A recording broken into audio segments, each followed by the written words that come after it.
Oi,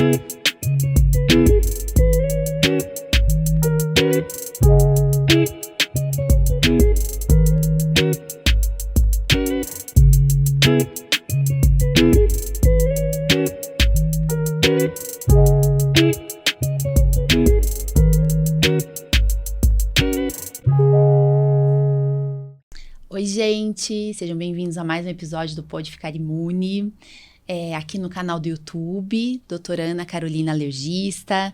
Quem ainda não tá seguindo, segue, compartilha, né? Comenta, que é muito importante para chegar em quem precisa essa informação sobre alergia e imunologia que a gente fala aqui no canal. A gente também tá nos streamers, né? De podcast, então dá para ouvir também.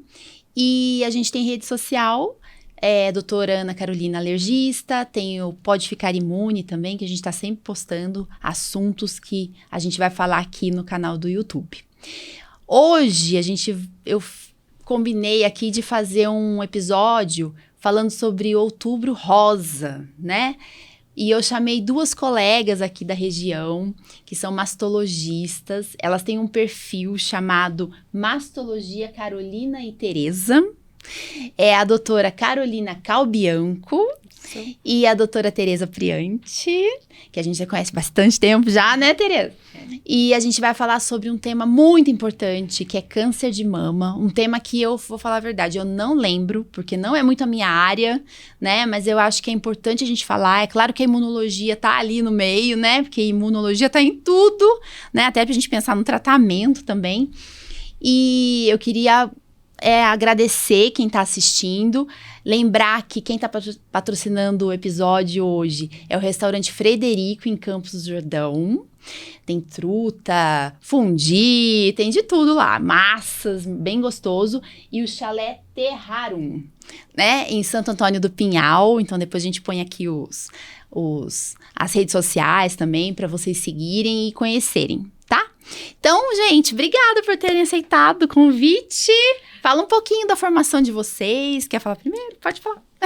Obrigada a você, Carol. É um prazer estar aqui no Pode Ficar Imune. Eu sou formada na Faculdade de Medicina de Itajubá. Fiz residência de ginecologia e obstetrícia aqui em Taubaté. E depois fiz mastologia no Hospital Santa Marcelina, em São Paulo.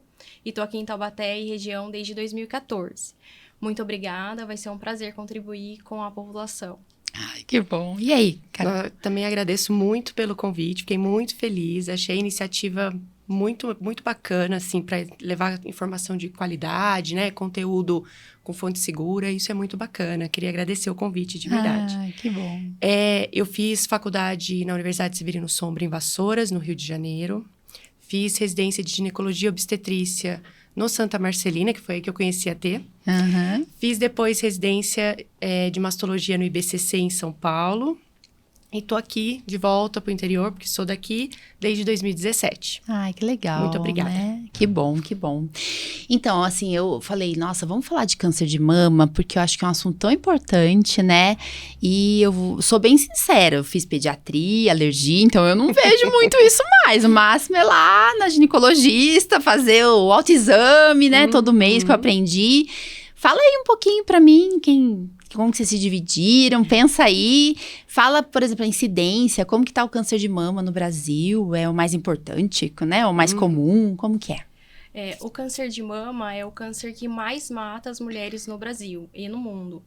Ele é o segundo câncer mais comum. Ele fica atrás só de câncer não melanoma. Olha. Câncer de pele não melanoma.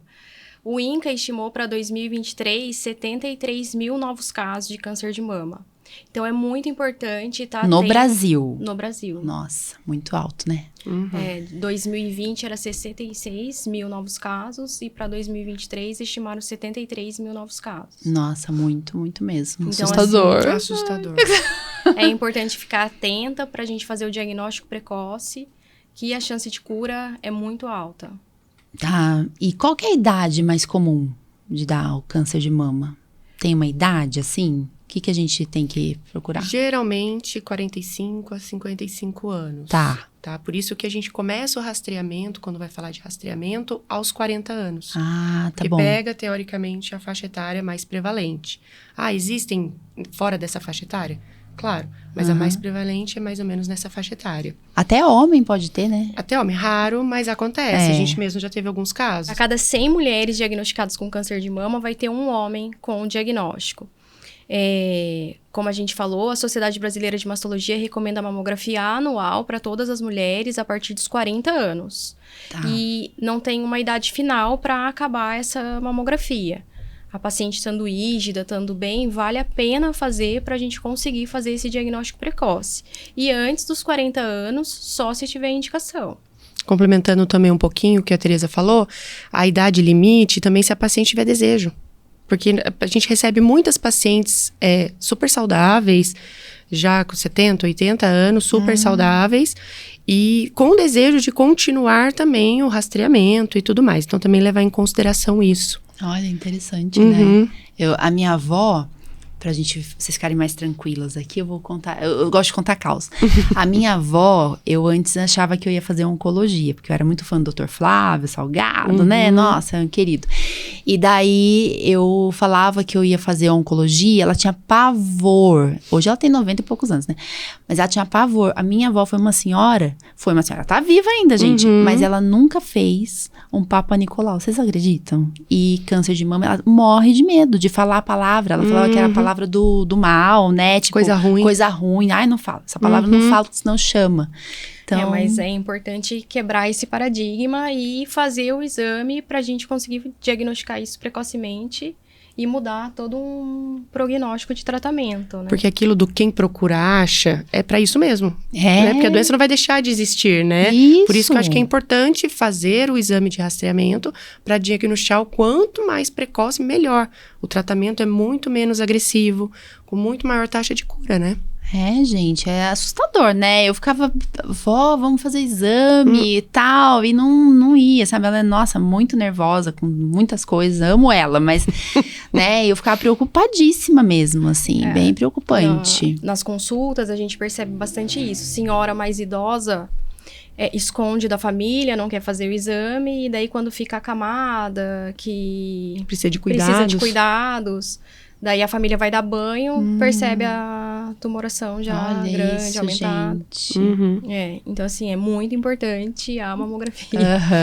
Uma vez por ano. Tá. E no SUS, tá conseguindo fazer? Eu sei que é difícil, a gente tá, né, vários problemas sociais, né, de política e tal. Sim. Mas a mamografia faz no SUS uma vez por ano? Vocês têm pacientes que... No SUS, eles liberam a partir dos 50 anos. Ah. E a cada 2 anos. É porque eles usam como referência as recomendações do Ministério da Saúde. Porque a gente segue várias sociedades. A gente segue a Sociedade Brasileira de Mastologia, Colégio Brasileiro de Radiologia, Febrasgo, que é a parte da ginecologia.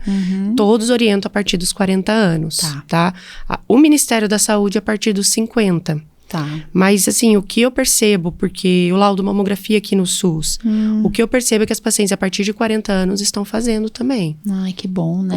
Então, tem solicitação. Sim, daí sim. consegue. Porque depende do qual sociedade, qual recomendação que segue, né? Tá. E também quando tem outubro, sempre chega a carreta, que consegue fazer bastante exame e alertar a população. Então, essas pacientes que não entram na faixa etária do SUS, que às vezes não conseguem fazer o exame pelo SUS, se corre atrás, consegue fazer com a carreta. Às vezes faz até o exame particular, porque entende a importância do exame. Isso. E qual que é o fator de risco aí, né? Como que para ter o câncer de Fator de risco mama? a gente divide em modificáveis e não modificáveis. Então, modificáveis, como a gente já está falando, depende da gente. A gente pode modificá-los, né? Então, quando a gente começa falando sobre isso, a gente tem que pensar assim, o que aumenta? Sedentarismo, obesidade, principalmente obesidade abdominal, aumenta, assim, em 30% o risco de câncer de mama e de outros cânceres, não só de mama. Alcoolismo. Olha...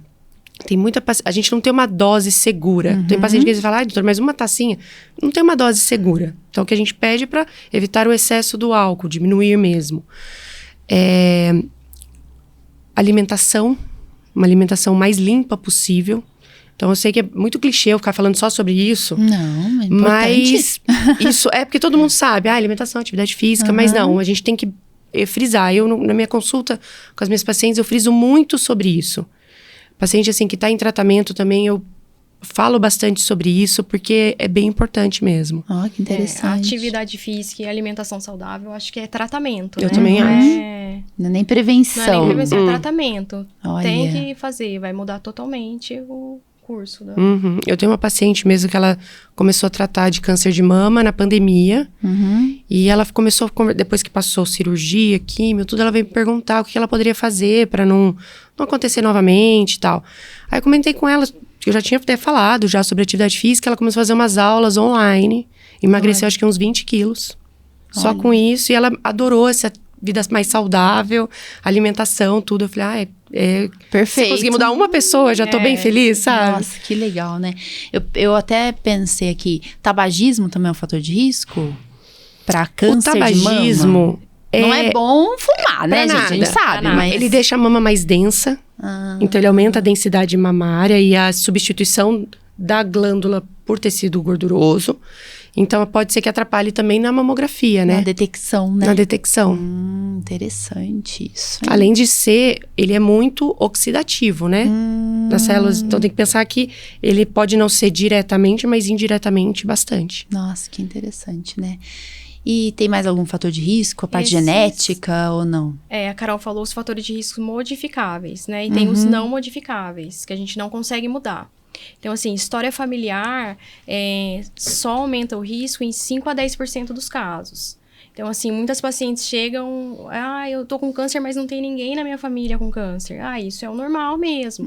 Só em 5 a 10% dos casos que vai ter história familiar. Olha, Então, é muito pouco, na verdade. tá. Primeira menstruação muito precoce e menopausa muito tardia. Também é um fator de Olha. risco pela exposição a estrogênio. Fica mais exposto ao hormônio. A idade, né? Paciente acima dos 50 anos, o risco é maior. Ser mulher. Sim, verdade. maior a gente pra esquece cada- desse pequeno Para cada detalhe. 100 mulheres, vai ter um homem só com Tá. câncer de mama. Então, Uso de anticoncepcional, por exemplo, aumenta a chance? A gente até estava conversando sobre isso no caminho. E quando a gente conversa sobre isso no consultório, que é uma pergunta muito frequente, realmente teve um estudo bem grande no Reino Unido, avaliou milhares de pacientes. Não foi visto um aumento de risco, assim, expressivo. Teve um discreto aumento de risco e associou muito a idade da mulher, o tempo de uso do anticoncepcional. Tudo isso colocou... Como assim? Por exemplo, tem pacientes que têm a prole constituída 40 anos. Que ela entre na menopausa com 55. 15 anos aí de uso de hormônio. Então, assim, a gente, como a Sociedade Brasileira de Mastologia, a gente também não tira o anticoncepcional. Não sai, não, nossa, aquela loucura. Não, a gente orienta. Existem outros métodos, às vezes não hormonais, definitivos. Tem paciente que às vezes não quer mesmo ter filhos, já constituiu, então eu tento estimular isso. Mas não teve um aumento expressivo de risco. Tá. Amamentação, se você amamentar. Mas pode continuar, depois a gente... a amamentação é um fator de proteção para o Proteção. câncer de mama. Tá. E a terapia de reposição hormonal também, por mais de 5 anos, teve um estudo grande que mostrou que aumenta muito o risco para câncer de mama. Hoje em dia, a reposição hormonal é feita até 10 anos, né? Mas tem esse estudo que mostrou que acima de 5 anos, o risco aumenta bastante. Nossa, legal, né? Porque às vezes a gente pega algumas senhoras que chegam assim, eu tenho uma paciente que ficou 20 anos, 25 anos fazendo reposição hormonal. Nossa. Aí, E às vezes nem acompanhando com o ginecologista. não, nem acompanhava. Gostou foi bom, Porque e daí deixa pra não lá. é ruim. Nossa, mas essa paciente tinha câncer. chegou. Então. Daí a gente não sabe, né? O Sim. que foi, que não... Tá. Bastante coisa pra gente pensar. Eu lembrei da Angelina Jolie, lá, né? Que a mãe dela teve câncer de mama, daí ela foi e tirou a mama, não é? Na verdade, a assim? Angelina Jolie, ela tem a mutação de BRCA, agora eu não lembro se é 1 e 2. Eu acho que é 1 e 2, que ela tinha ovário também. Tá. Ela fez, a mãe teve o câncer e daí... Tia também. Quando o familiar tem câncer, dependendo da idade, dependendo do tipo tumoral, tem indicação de fazer um teste genético para ver se é um câncer familiar, se é hereditário, se essa paciente é mutada. E daí, se vem positivo, os filhos têm benefício de fazer também, para ver como vai ser o acompanhamento, para ver se vai fazer alguma cirurgia de risco. E foi o que aconteceu com ela. A mãe tinha câncer de mama e daí ela fez o teste, o dela veio mutado tanto para mama quanto para ovário. Que é esse gene, BRCA. BRCA1 e 2. Tá. E daí ela fez cirurgia profilática, que é a retirada de toda a mama e colocar uma prótese. E os ovários. E os ovários ela tirou também. Gente do céu. Ontem nós operamos uma paciente mutada. Ela teve... A irmã acompanha comigo. Como a gente estava no tratamento, eu indiquei o oncogeneticista. Ela fez a pesquisa. Veio uma mutação. As duas têm uma história, assim, de muitos casos na família. Tá.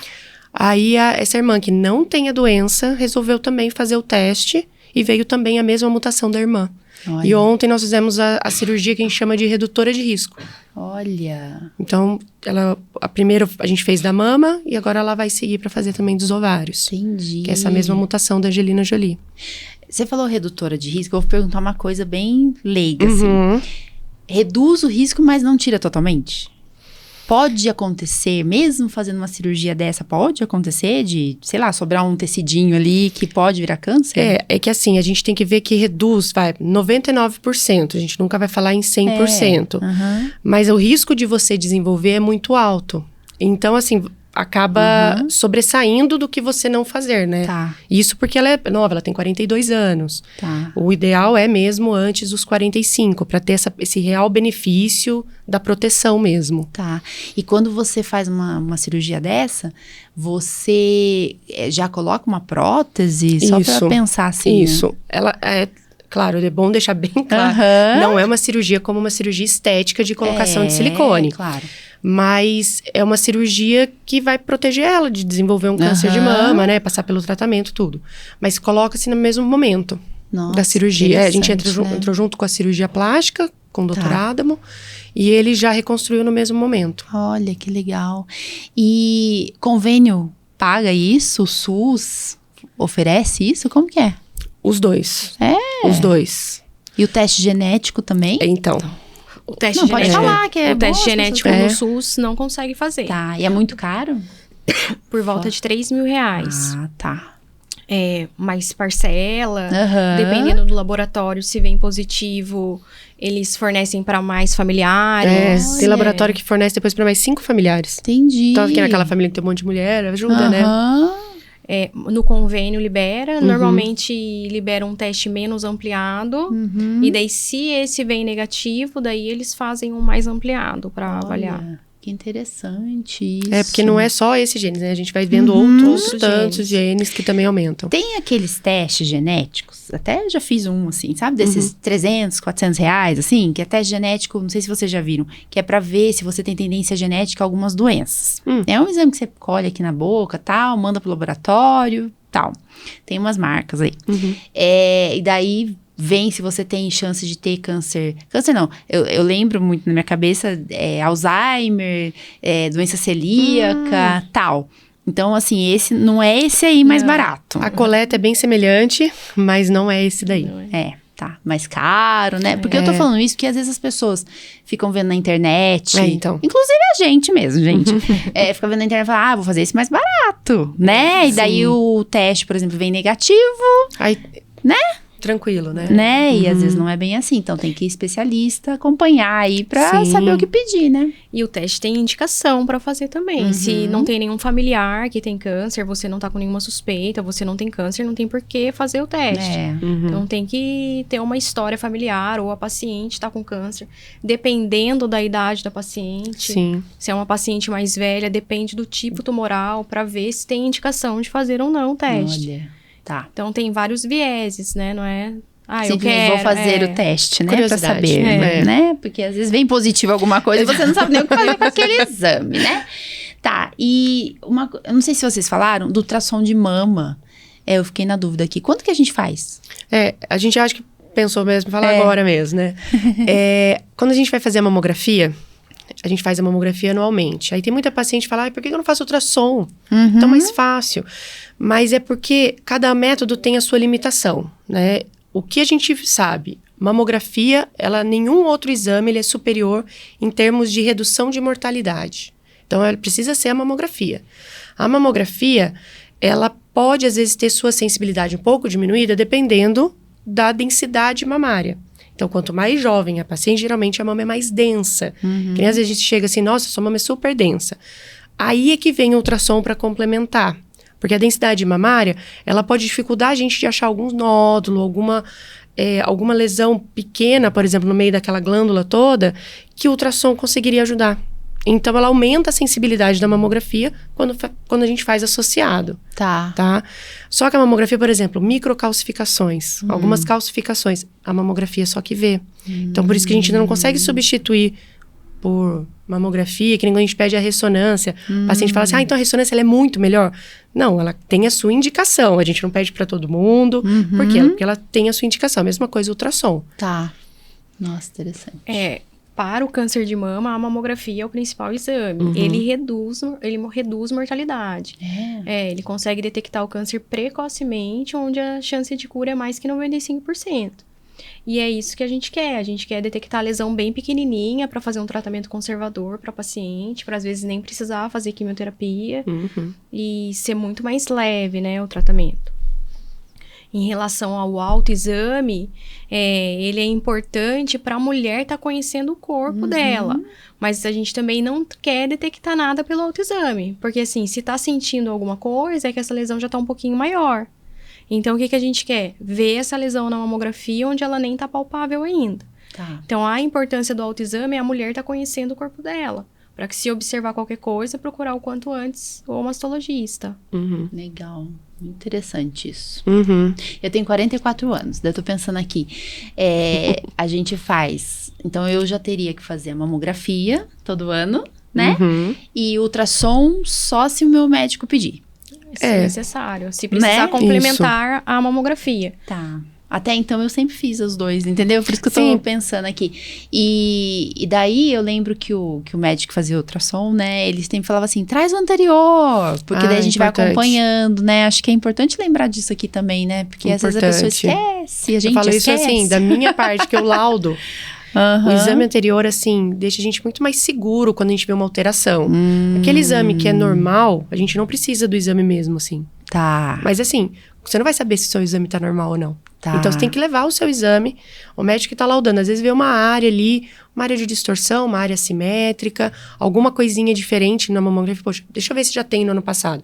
A hora que vai olhar, não, já tinha no ano passado. Que bom, provavelmente é benigno. Não cresceu, não aumentou, exato, né? Continua o acompanhamento. Às vezes fala assim, não, olha, não tinha antes e agora tem. Opa, pode ser o sinal de alguma coisa. Eu vou precisar complementar com outro exame, como ultrassom, uma coisa assim. Uma incidência adicional de mamografia. Uma mamografia um pouco específica para aquela área da alteração. Essas coisas, entendeu? O exame anterior é sempre importante levar. Tanto para quando vai fazer o exame, quando for passar com o profissional. Com mastologista, eu um exame comparativo, né?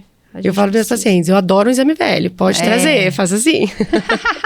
Eu também, na Imuno, eu faço isso. Adoro. Deixa eu ver, já tem outro que eu vou ler, que a gente vai comparando, ver se piorou, melhorou, é interessante. Autoexame, mesmo que não seja para diagnosticar, vocês recomendam fazer em qual época do mês? Como que é essa história?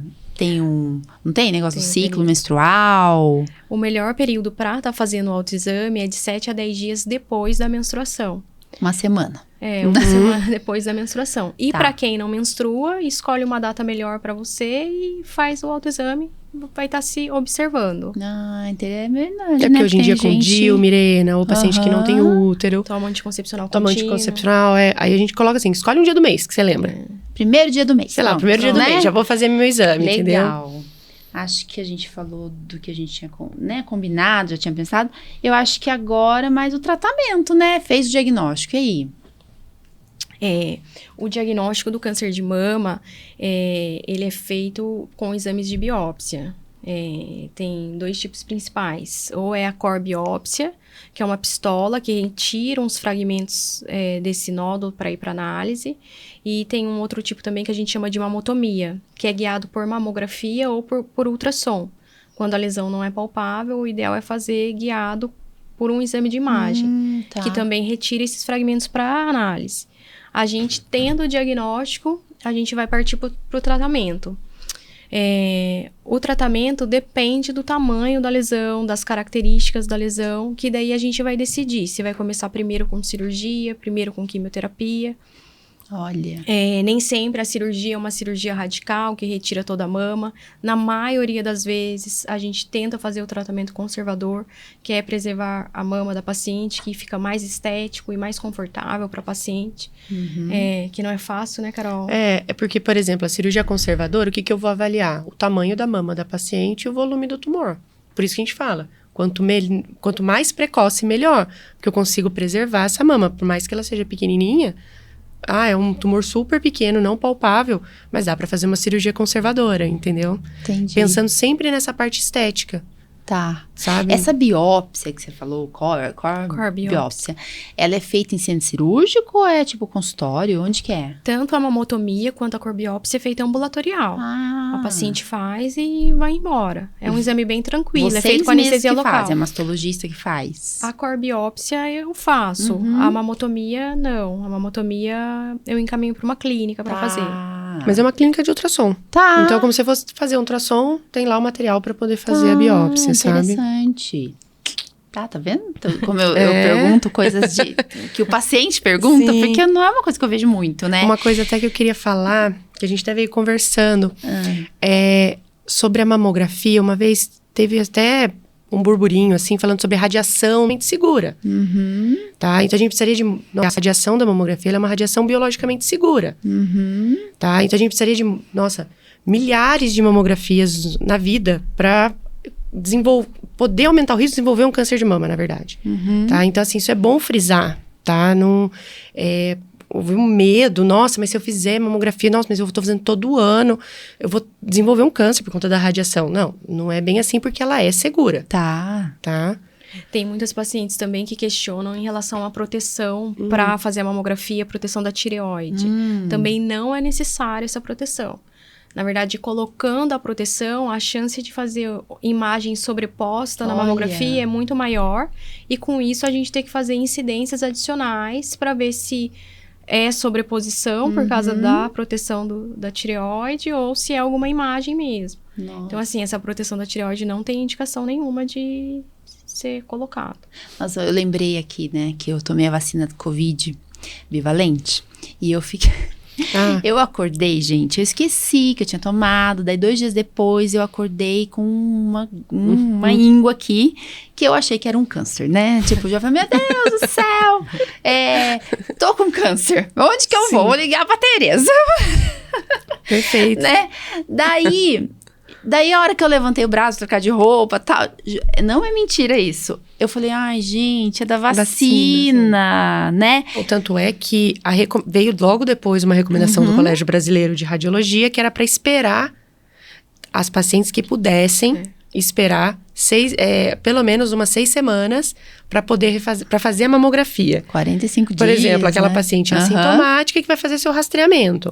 Em vez de fazer logo depois que... Porque a gente pegou algumas pacientes com linfonodomegalia, que é uma ínguazinha. Da onde isso, de né? De onde? Entendeu? Aí você perguntava da vacina. Mas será que foi vacina? Aí você fica... Né? Aí eu falei, vamos esperar um pouquinho e a gente repete. Isso. E na grande maioria das vezes... Mais uma incidência, né? Tudo. Exato. Nossa, eu passei por isso, gente, por esse medo. Eu falei, meu Deus do céu. Gente, a gente fica muito nervoso, né? Vocês convivem com isso diariamente? Talvez vocês, né? Não pensem desse jeito. Mas a gente já fica, meu Deus, vou morrer. E meus filhos, como vai ser, né? Então, é questão de pensar. E assim... Eu acho que não é um diagnóstico fácil de você receber. Claro. Mas, assim, enfim, o principal fator de risco é ser mulher. Então, assim, se for para receber, vamos receber esse diagnóstico da melhor forma possível, fazer o que tem que fazer de forma leve, que tudo fica mais tranquilo, tudo fica mais fácil, tudo flui, entendeu? Então, assim, se vai ter, não tem como mudar, vamos fazer o melhor. Legal, né? É, Como sim. tá a sobrevida? Tipo, quem tem o diagnóstico de câncer de mama hoje em dia? Tipo, como que é? Assim, é cura? Percentual de cura? Como que é? que foi bem que nem a Tereza falou. Depende um pouco de quando a gente diagnostica, né? Porque, por exemplo, pacientes que a gente diagnostica no começo, a gente tem uma taxa de cura aí de 95%, chegando beirando isso. Olha. Então, a gente fala mesmo em cura. Uhum. Agora, se a paciente já descobre um tumor maior, às vezes com comprometimento de axila, a gente reduz muito essa taxa. Quando a gente... hoje em dia, ainda bem que a gente não está pegando tanta paciente já metastática, né? Aquela paciente que o câncer saiu da mama e já está em outro órgão.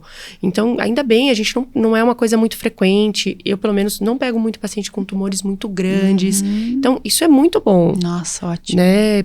Mas, assim, a gente tem que pensar que o foco é mirar nos 95%.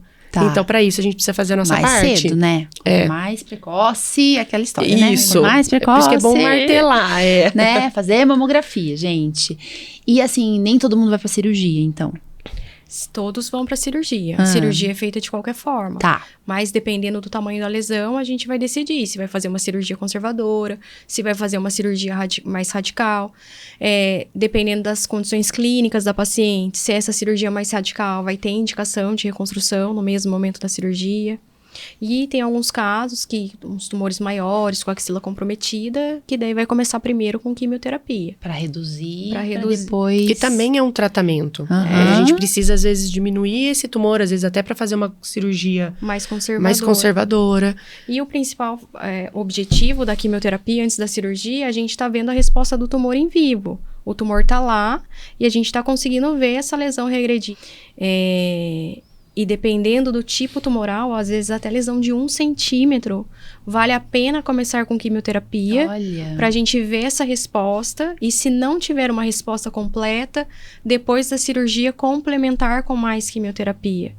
Então, Pensando assim, justamente na cada vez sobrevida. mais a quimioterapia tá presente e tá cada vez melhor, né, Carol? Uhum. Com menos efeito colateral também. Não, os efeitos colaterais São continuam, ruins do mesmo jeito. Mas assim, tem drogas que conseguem combater exatamente aquela célula tumoral, entendeu? Tá. Dependendo do tipo tumoral. Mais específico, Isso, né? muito mais específico. Consegue agir exatamente no seu tipo tumoral. Tá. Que às vezes é diferente do dela, entendeu? Olha, que legal. Isso tá muito legal. Infelizmente, isso não é para todas as pacientes, né? Uhum. Porque são drogas muito caras. Mas enfim, é uma realidade que tá chegando cada vez mais perto, né? Tem diferença de tratamento, assim, do SUS e convênio? Tem particular? diferença. Tem diferença. Tem diferença. E se um paciente tiver no SUS, daí ele tem opção, teria, tipo, se fosse particular, fazer um outro medicamento. Isso acontece, assim? Só pra eu entender. As drogas são muito caras. né? Daí tinha que judicializar, entrar na justiça ou não isso consegue? eu acho que nem consegue, Tá. porque tem algumas drogas que não... Eu acho que em centros de pesquisa, coisa assim, às vezes até tem essa oportunidade, né? Tá. Porque tá em trabalhos e tudo mais. Mas não é são uma realidade poucos que a gente estudos, vê na maioria, Tá. entendeu? Então, assim, claro que a parte privada, nisso é mais fácil de se conseguir. Tá. Mas no SUS, realmente, alguns tratamentos são... Não é que a paciente não tenha tratamento, mas vai ser um pouquinho diferenciado. Tá bom. Mas, ó, no SUS Interessante. também tem reconstrução, tem toda essa parte, vai ter radioterapia, toda essa parte também tem. Tá. E que radioterapia Uhum. existe também, né? Não é todo Existe. mundo. Como que funciona? A radioterapia também não é indicado para todas as pacientes. Sempre que a cirurgia for conservadora, ficar glândula mamária, obrigatoriamente vai fazer radioterapia. E daí, se retira toda a glândula, depende do tamanho do tumor, das características da axila, para decidir se vai ou não fazer. Mas se ficar a glândula mamária, obrigatoriamente faz. Normalmente, as pacientes reclamam menos da radioterapia do que da quimioterapia, né? E a Todo, radioterapia são, assim, 28 a 35 sessões, mais ou menos. Então, é aquele mês, né, que faz. Tá. A quimioterapia já é um pouquinho mais extenso, A vai cada alguns 21 meses dias. fazendo. Entendi. Meses, assim. Uhum. Um ano. Depende Depende do de tipo. qual, às vezes 6 meses, às vezes faz os 6 meses, vai pra cirurgia e depois tem que fazer mais 1 ano de uma outra droga. Tá. Daí, é que assim, o câncer de mama, ele é super heterogêneo. Uhum. Então, depende de cada tipo. É individual, É né? individual, total. Individualiza cada caso. Que às vezes é um tumor que é um tipo mais agressivo, mas na paciente ali responde super bem, que você nem entende o que tá acontecendo, que... Tá. Então, é super heterogêneo, é super individualizado o Não, tratamento. que a Teresa falou também, alguns tumores mais agressivos, eles têm opções também de tratamento, que por eles serem muito agressivos, mas eles respondem muito bem ao tratamento. Uhum. Então, às vezes, a paciente chega um pouco desesperançosa, né? Mas não, responde super bem. Eu já operei paciente que a gente foi pra cirurgia depois da quimioterapia e não tinha mais tumor no local. Nossa, então, isso assim, eu falo pra ela, é o melhor dos mundos. Desodorante com alumínio causa câncer de mama? Não, isso é mito. É mito. Pode usar desodorante.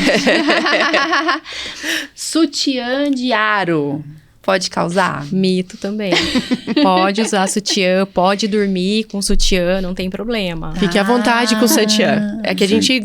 o bom do sutiã é pra sustentação. Então, a gente ajuda na sustentação das mamas. Então, a gente diminui um pouquinho a dor mamária. Porque dá aquela sustentação pros ligamentos de dentro da mama. Mas não vai causar câncer, ficar sem, dormir sem, não. Tem alguma coisa mais que vocês queiram falar? O que metástase? Não sei, que as pessoas têm muita dúvida. O que as pacientes perguntam pra vocês quando... Primeira coisa, eu acho que é um câncer. Você fala aí, tipo, tá vendo o exame, chegou pra vocês.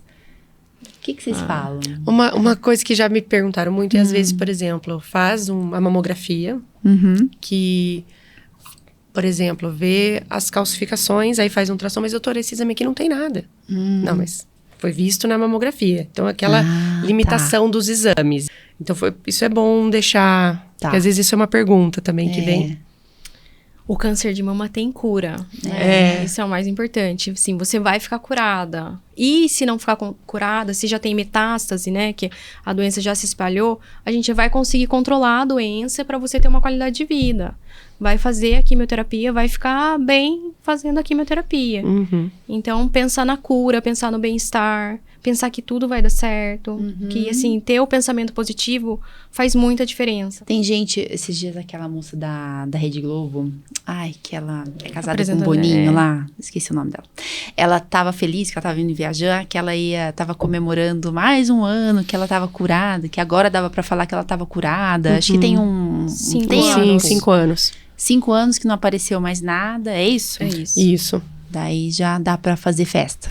Isso. Assim, na verdade, a gente tem que fazer festa em toda conquista. Toda uma conquista. Mas isso não quer dizer que a doença não possa voltar. Tá. Eu tenho paciente que 10 anos depois apareceu. 5 anos depois, chegou com a mamografia lá, super feliz, estava tudo certo. 2 semanas depois, começou a passar mal, metástase. Então, assim, não é uma matemática, entendeu? Tá. A maioria fica muito bem. O que é por isso... passar mal e ter metástase? Qual o sintoma? Ela começou com dores ósseas, muito vômito, e daí a gente reestadiou, tava com a doença no fígado e nos ossos. Olha.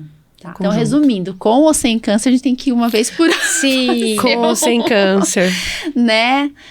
Eu acho que a gente conseguiu falar muito até. Que não bom. sei se vocês acham que tem alguma coisa que ficou faltando.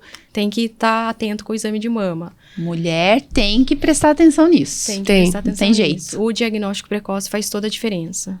Esse é o ponto. Eu acho que esse é o ponto principal. Gente, que bonito o trabalho de vocês, viu? É de admirar mesmo. É Mastologia Caroline e Teresa? Isso. Eu sigo.